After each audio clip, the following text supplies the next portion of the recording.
Uh, Seperti minggu lalu kita telah belajar hukum pertama,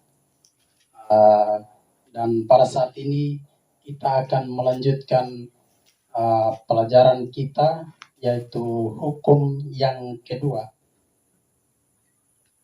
Kita percaya bahwa hukum atau firman Tuhan ini diberikan kepada orang-orang Israel, dan kita juga meyakini bahwa firman Tuhan ini atau hukum Tuhan ini juga berlaku bagi kita saat ini. Oleh sebab itu, kita akan belajar hukum yang kedua, dan kita telah belajar hukum pertama, bagaimana kita telah memahami atau mendapatkan banyak pelajaran, banyak juga kritikan atau teguran, pelajaran-pelajaran yang berharga daripada firman Tuhan, dari hukum Tuhan yang pertama, jangan ada padamu Allah lain di hadapanku. Jadi kita telah belajar untuk memahami atau mengerti objek atau tujuan penyembahan kita kepada Allah yang benar. Dan saat ini kita akan belajar hukum kedua.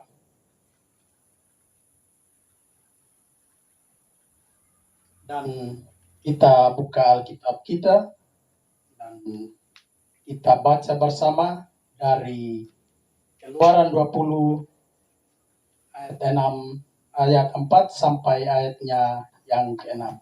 Keluaran pasal 20 ayat 4 sampai ayatnya yang ke-6. Jangan membuat bagimu patung yang menyerupai apapun yang ada di langit di atas, atau yang ada di bumi di bawah, atau yang ada di dalam air di bawah bumi. Jangan sujud menyembah kepadanya atau beribadah kepadanya. Sebab aku Tuhan Allahmu adalah Allah yang cemburu, yang membalaskan kesalahan bapa kepada anak-anaknya, pada keturunan yang ketiga dan keempat dari orang-orang yang benci aku. Tetapi aku menunjukkan kasih setia kepada beribu-ribu orang, yaitu mereka yang masih aku, yang berpegang pada perintah-perintahku. Jadi hukum kedua ini mengajarkan kita bagaimana cara kita atau memberikan kita pelajaran yang begitu penting. Kita telah belajar untuk mengenal atau tujuan kita untuk menyembah Allah yang benar, dan pada saat ini caranya yang akan kita belajar. Sekalipun kita telah mengetahui atau punya tujuan Allah yang benar, tapi kalau kita menyembah Allah yang benar dengan cara yang salah, maka itu pun adalah dosa atau salah. Terhadap hukum kedua ini, kalimat di ayatnya yang keempat, jangan membuat bagimu patung. Kalimat pertamanya,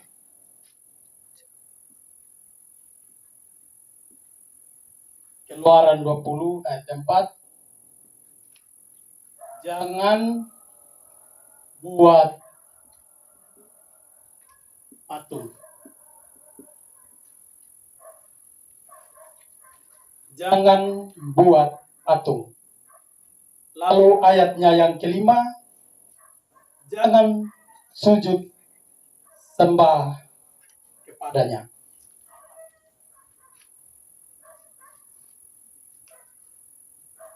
Jangan, singkat saja, jangan sembah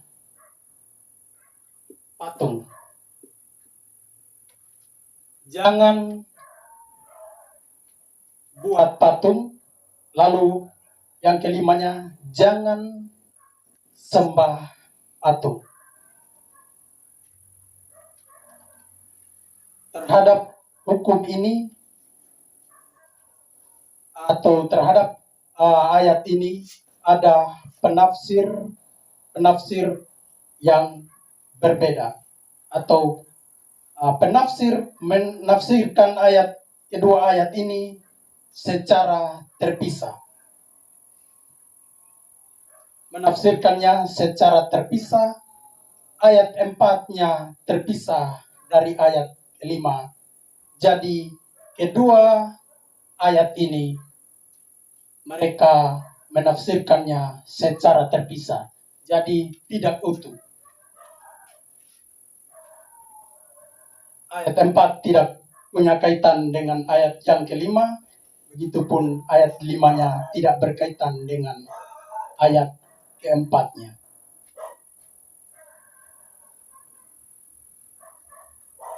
Maka melahirkan ada dua hal. Yang pertama, melarang orang membuat patung, juga melarang menyembah patung. Jika penafsiran ini yang diambil, maka orang bisa dipersalahkan karena membuat patung. Jika penafsir menafsirkannya ayat 4 dan kelima ini secara berbeda atau berlainan, maka kesimpulannya ayat 4-nya larang untuk membuat patung dan kelimanya juga larang untuk sembah patung. Jadi dipersalahkan membuat patung, juga dipersalahkan menyembah patung.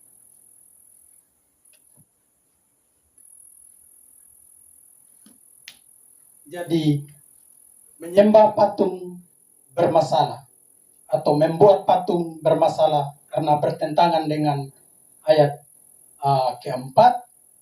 Juga menyembah patung atau membuat patung bertentangan dengan ayatnya yang kelima. Akan tetapi kebanyakan atau mayoritas penafsir itu tidak menafsirkan demikian. Dan mayoritas penafsir menafsirkan ayat keempat dan kelima ini secara bersama-sama. Jadi tidak seperti penafsir-penafsir lain yang menafsirkan ayat 4 berbeda dengan ayatnya yang kelima, yang melahirkan atau menimbulkan bahwa membuat patung pun menjadi masalah. Dan ini benar. Mari kita bandingkan dengan Imamat pasal 26 ayatnya yang pertama. Imamat 26 ayatnya yang pertama. Saya bacakan bagi kita. Janganlah kamu membuat berhala bagimu, dan patung atau tugu berhala janganlah kamu dirikan bagimu. Juga batu berukir janganlah kamu tempatkan di negerimu untuk sujud menyembah kepadanya, sebab akulah Tuhan Allahmu. Janganlah kamu membuat berhala bagimu, dan patung atau tugu berhala janganlah kamu dirikan bagimu.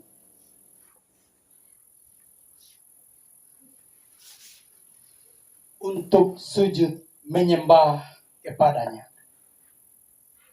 Kalau membuat patung untuk sujud menyembah kepadanya, itu yang salah. Jadi membuat patung asal bukan patung berhala, itu tidak salah. Kalau membuat patung, misalnya patung Buddha, itu yang disembah orang itu tidak boleh. Kalau membuat patung dengan tidak ada tujuan untuk menyembahnya, berarti itu tidak dipersalahkan.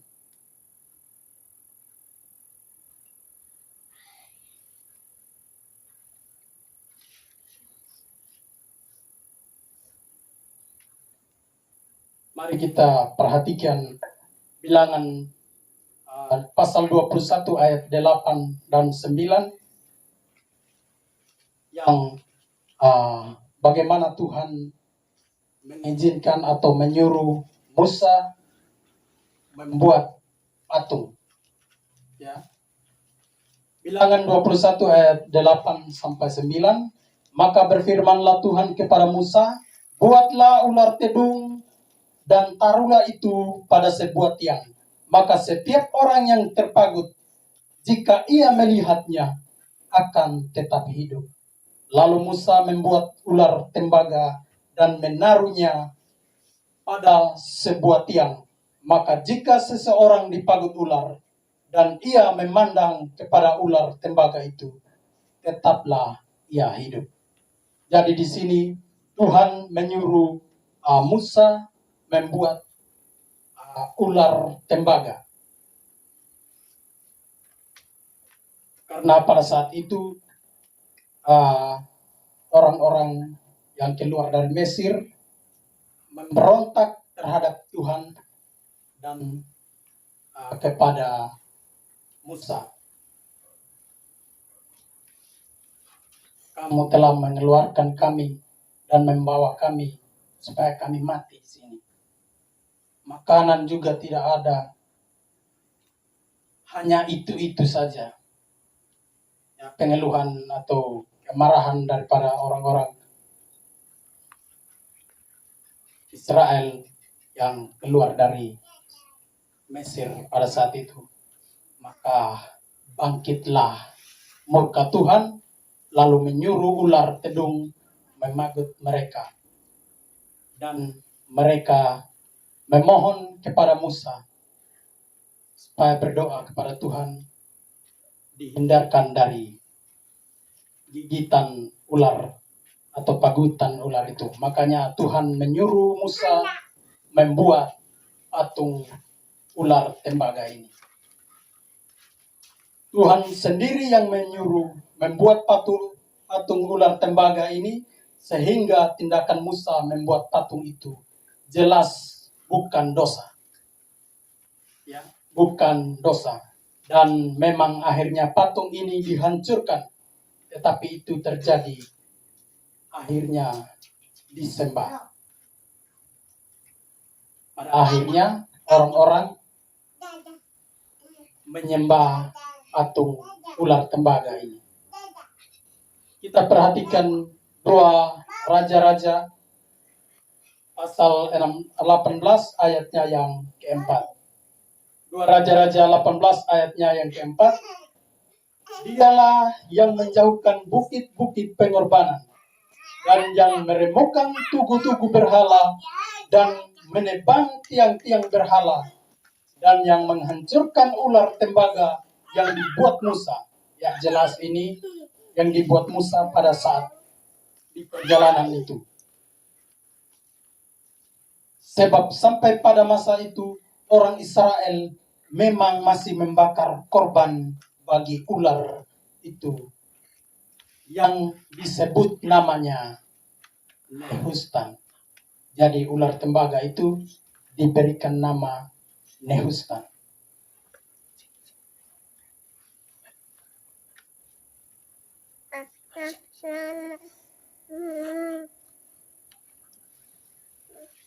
Yang kedua, patung kerub di atas tutup tabut perjanjian. Keluaran pasal 25 ayat 18 sampai 20. Keluaran 25 18 sampai 20. Dan haruslah kau buat 2 kerub dari emas.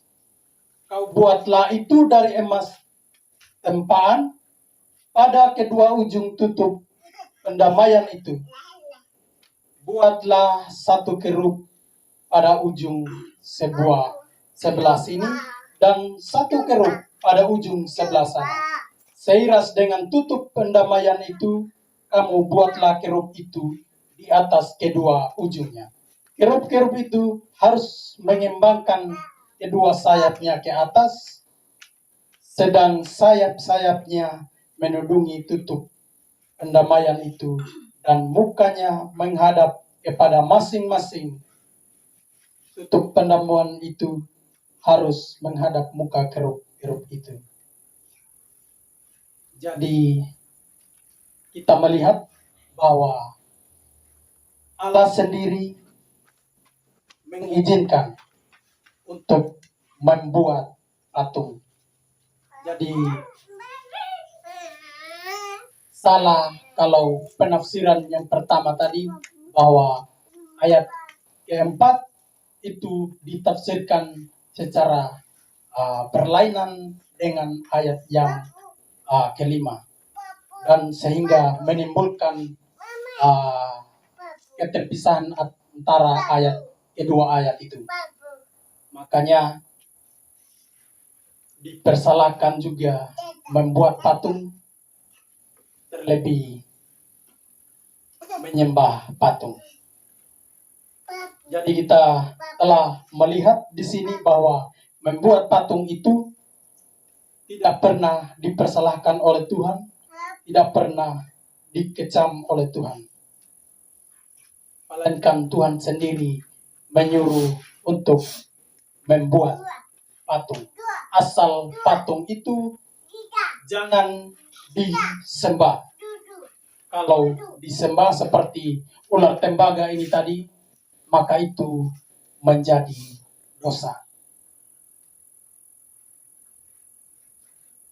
Banyak ornamen yang dibuat dan diperintahkan oleh Tuhan sendiri, dan ini tidak dipersalahkan waktu dibuat.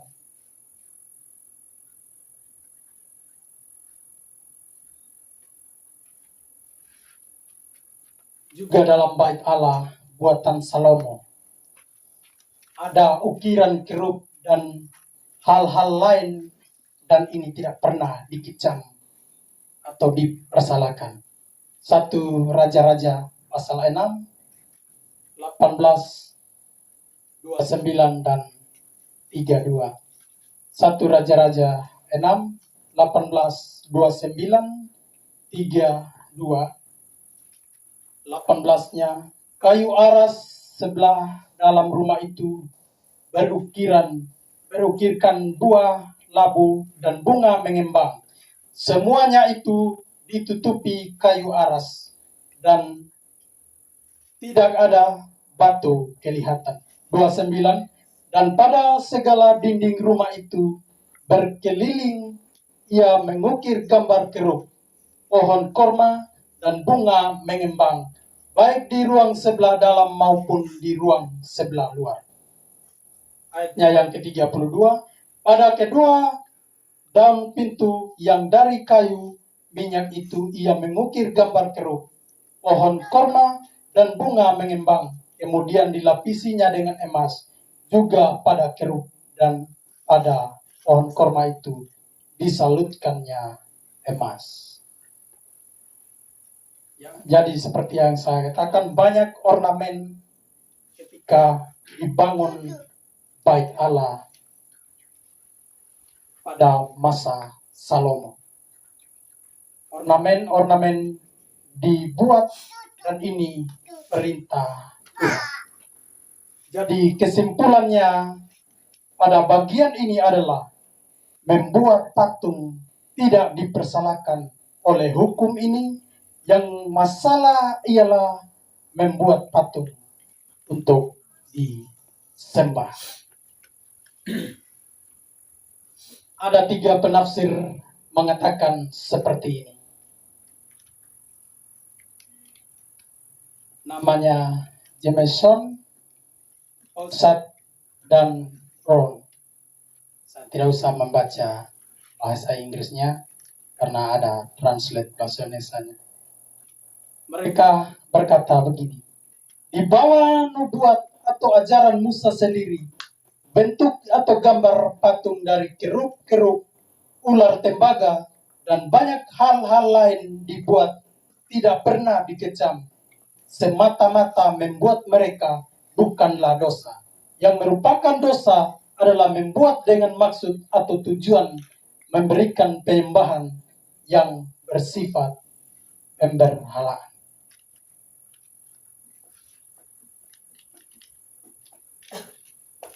Membuat patung tidak salah, tapi membuat patung untuk disembah itu yang menjadi salah. Kita renungkan dalam kehidupan kita. Kita telah mengenal Allah yang benar.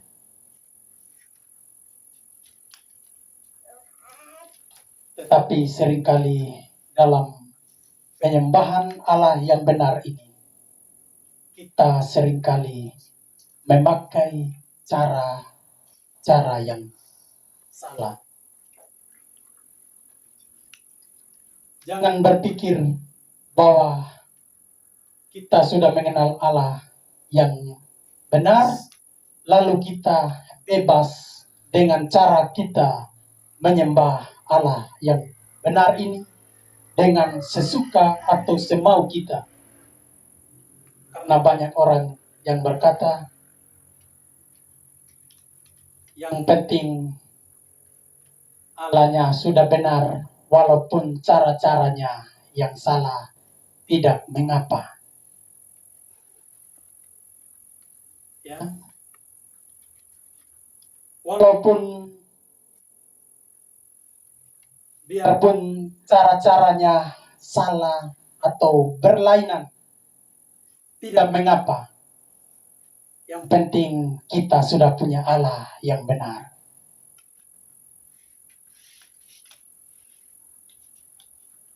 Tidak. Hukum ini mengejarkan kita atau menyadarkan kita bahwa ketika kita menyembah Allah, kita tahu bahwa seperti ini tidak benar ketika menyembah Allah. Seperti ini yang harus benar untuk menyembah Allah. Menyembah Allah seperti ini, seperti ini, seperti ini. Jadi hukum Tuhan, semakin kita belajar atau pelajari, semakin kita tahu kesalahan-kesalahan kita. Walaupun kita sudah mengerti Allah yang benar, atau kita sudah mempunyai Allah yang benar, tetapi dengan cara-cara kita yang salah dalam penyembahan kita kepada Allah, itu tetap dosa. Itu tetap salah di hadapan Tuhan. Orang-orang Israel sudah punya Allah yang menuntun mereka. Mereka sudah dituntun oleh Allah yang benar. Tetapi mereka masih menggunakan cara-cara yang salah untuk menyembah Allah yang benar. Jadi membuat patung tidak salah. Yang salah itu adalah membuat patung untuk disembah. Inilah hukum kedua. Jadi penekanan hukum ini, cara penyembahannya harus benar.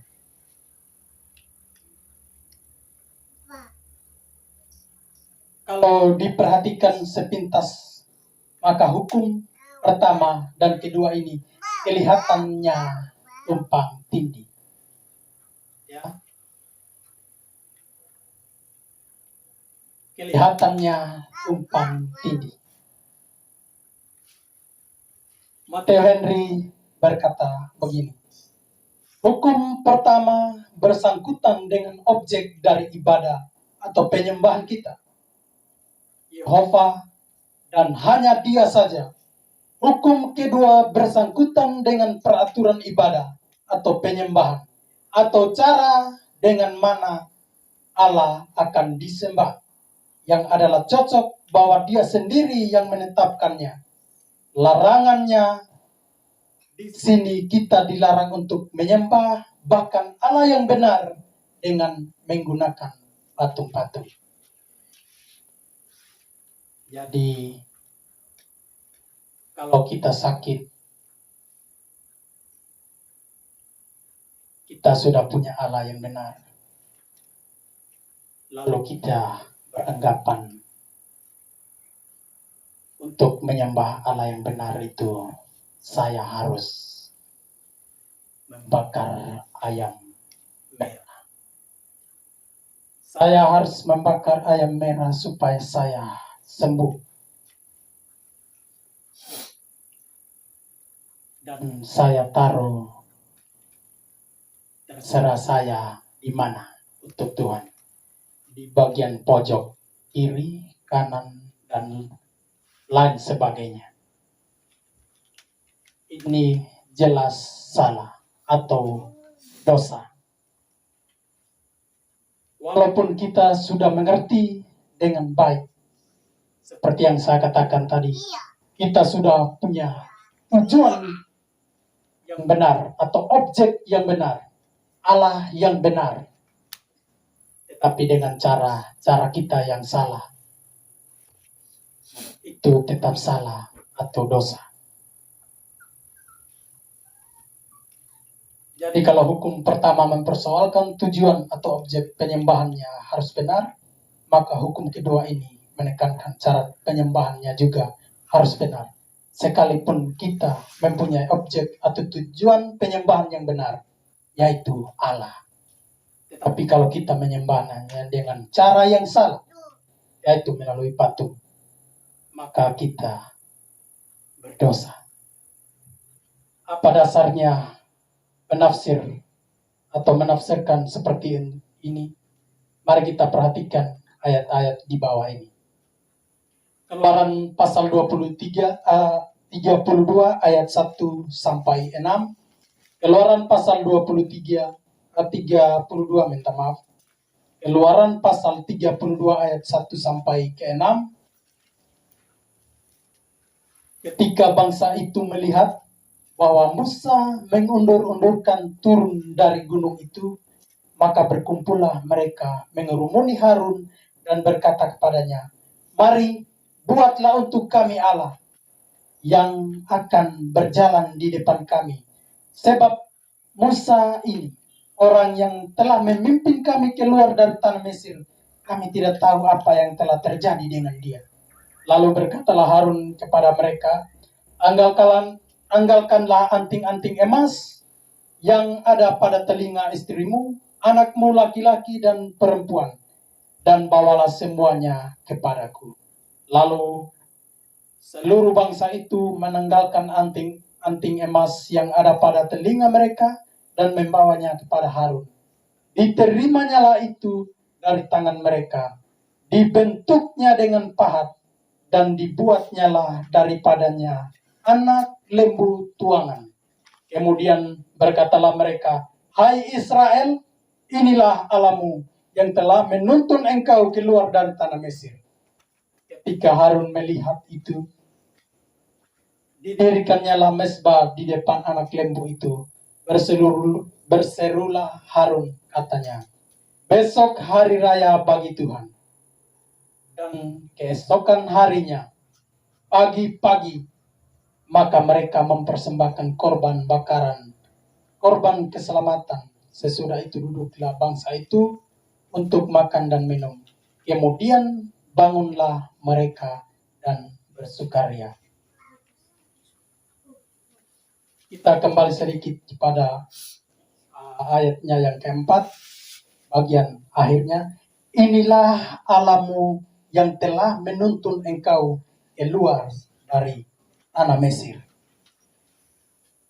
Pertanyaannya, apakah lembu yang dipahat, diukir pada saat itu yang menuntun mereka?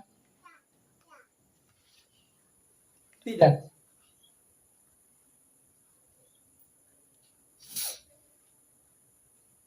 Di sini mereka punya tujuan kepada Allah yang benar. Tetapi cara mereka, perhatikan, inilah Allahmu yang telah menuntun engkau keluar dari tanah Mesir. Padahal mereka membuat patung anak lembu.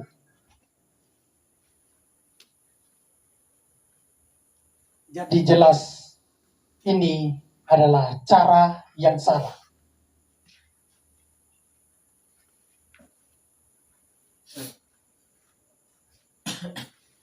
Ini adalah cara yang salah.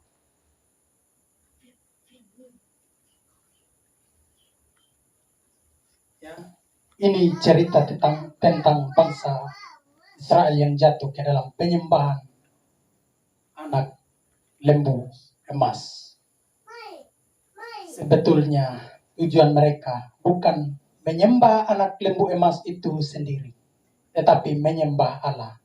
Ini terlihat di mana Harun berkata, besok hari raya bagi Tuhan. Tetapi penyembahan terhadap Allah itu mereka lakukan melalui anak lembu emas atau berhala, dan ini menyebabkan Tuhan murka dan menghukum mereka. Kita perhatikan Ulangan 12. Ulangan pasal 12 ayat 4 dan 31. Ulangan 12 ayat 4 dan 31. Jangan kamu berbuat seperti itu terhadap Tuhan Allahmu. Jangan engkau berbuat seperti itu terhadap Tuhan Allahmu. Jadi ayat 4-nya dengan 31 bagian A, jangan kamu berbuat seperti itu terhadap Tuhan Allahmu. Jangan engkau berbuat seperti itu terhadap Tuhan Allahmu. Jadi dengan cara seperti itu kita bersalah. Walaupun kita mempunyai objek yang benar atau punya Allah yang benar, tetapi dengan cara yang salah kita menyembah Tuhan, itu berdosa. Jangan kamu berbuat seperti itu terhadap Tuhan Allahmu. Berarti ini melarang kita berbuat seperti itu kepada Tuhan.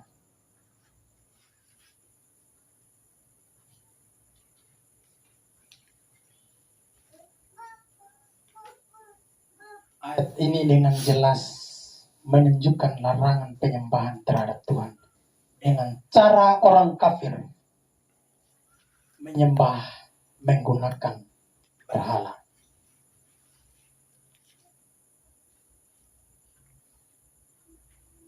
Juga Hakim-Hakim pasal 8 ayat 22 sampai 27. Hakim-Hakim pasal 8 ayat 22 sampai 27.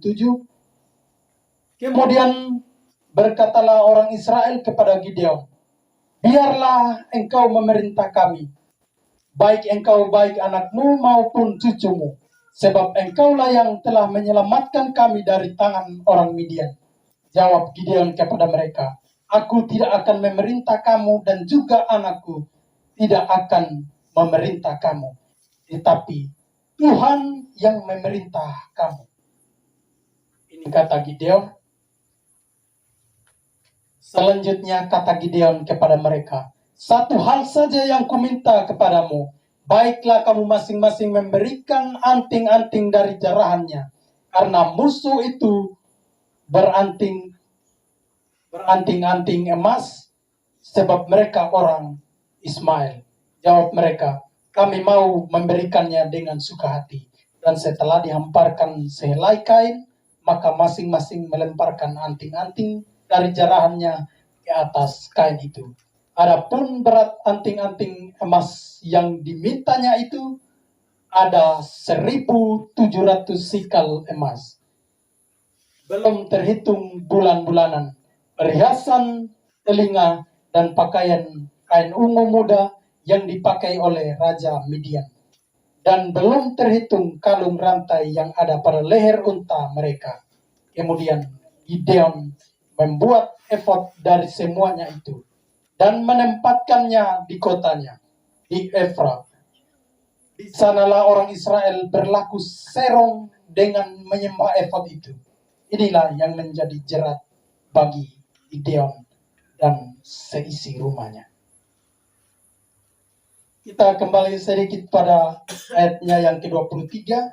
Bagaimana kata Gideon, bukan aku dan anakku yang akan memimpin kamu. Ketika orang-orang meminta untuk memimpin mereka, bukan aku yang akan memimpin kamu, juga bukan anakku, tetapi Tuhan yang akan memerintah kamu. Tuhan akan memerintah kamu, kata Gideon. Lalu di ayatnya yang ke-27, kemudian Gideon membuat efod dari semuanya itu dan menempatkan di kotanya, di Ofra. Di sanalah orang Israel berlaku serong dengan menyembah efod itu. Inilah yang menjadi jerat bagi Gideon. Ya. Kata Gideon, bukan aku yang akan memerintah kamu, tetapi Tuhan. Ketika dibuat efod itu, orang Israel berserong hatinya dan menyembah patung itu atau efod itu.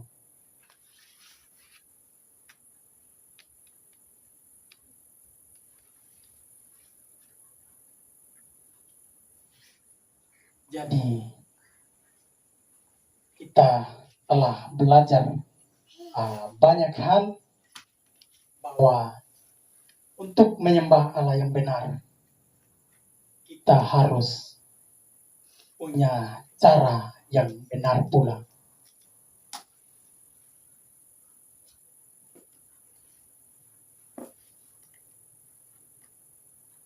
Thomas Manton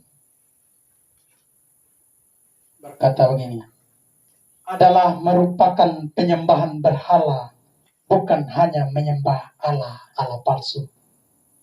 Bukan menyembah Allah palsu yang merupakan berhala.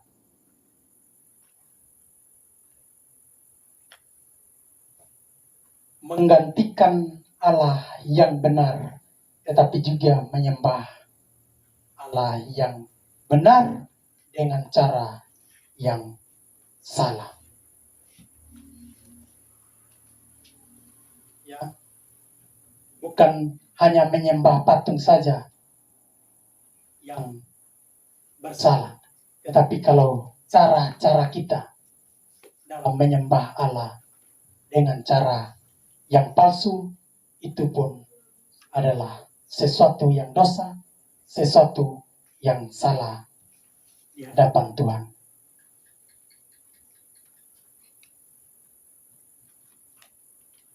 Karena itu, jangan menganggap, sekali lagi, karena itu jangan menganggap bahwa Allah mau menerima seadanya penyembahan yang dilakukan manusia menurut pemikiran dan hayalannya masing-masing. Seperti yang saya katakan tadi, bahwa ada pemikiran-pemikiran daripada setiap orang. Banyak orang yang penting tujuannya benar, yaitu menyembah Allah. Caranya berbeda, tidak apa-apa. Ini jelas sesuatu hal yang merupakan omong kosong. Kitab suci mengajar kita bahwa bukan tujuannya saja yang harus benar, melainkan caranya juga harus benar. Kita renungkan, kita kembali renungkan, refleksi diri kita masing-masing. Jika kita melakukan hal-hal yang dalam hal penyembahan kepada Allah dengan cara yang tidak benar, dan itu merupakan dosa, ingat bahwa satu dosa itu sudah cukup membawa kita ke neraka. Satu dosa sudah cukup membawa kita ke neraka. Walaupun hanya satu, tetapi itu sudah cukup. Sudah lebih dari cukup untuk membawa kita ke dalam neraka.